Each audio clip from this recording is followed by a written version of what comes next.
The weekend is here and you may be looking for some family entertainment at the theater. Here with our weekly movie reviews is Bob Waliszewski from Plugged In Online. That's the entertainment review department at Focus on the Family.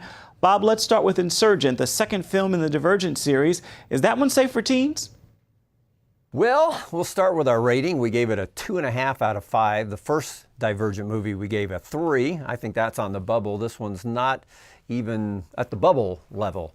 A little bit about it. Triss and her boyfriend, by the way, his name is 4, just like the number, are on the lam, and they're certainly realizing that the powers to be in this Hunger Games-like dystopian society certainly don't have their best interest in mind and don't have the populace's best interest in mind. Now, Triss is willing to sacrifice.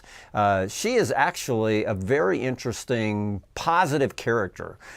She shows grace and mercy, but the reason it got knocked down another half a point, not only because the violence can be not quite Hunger Games level, but right up there, is that Triss and her boyfriend have a sensual scene in this film that was quite disappointing. Add to that some point-blank range assassinations, not gory, because the gore part happens off camera, but our imaginations sometimes fill in the blank.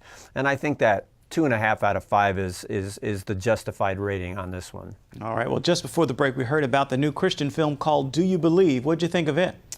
You know, they call this the follow-up to God's Not Dead, and it is, but not in the sense that many of our viewers will think. This is not God's Not Dead Part 2, by the way. And God's Not Dead, let's face the reality, was a surprise hit in Hollywood. Not just for the secular folks in Hollywood, but even for moi and many Christian reviewers who were very, very surprised that it did $60+ million at the box office, and I'm glad it did.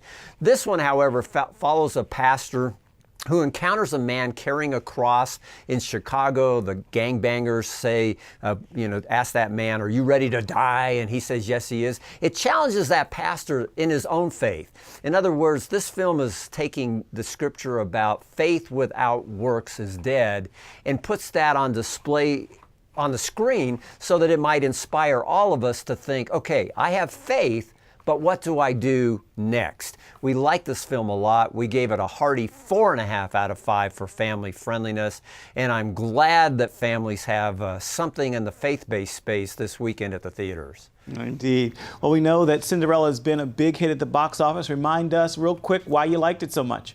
Wow, made almost 70 million opening weekend, and Disney's on a roll now. McFarlane USA was their last film. We gave that one a 4.5. We gave Cinderella a 4.5.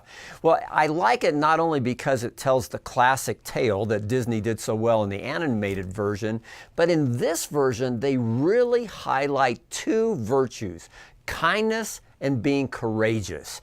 And it's kind of preachy, but it's preachy in such a good way that I think families will really be rooting for this one. All right, 2 out of 3 this week. Thank you, Bob. You bet.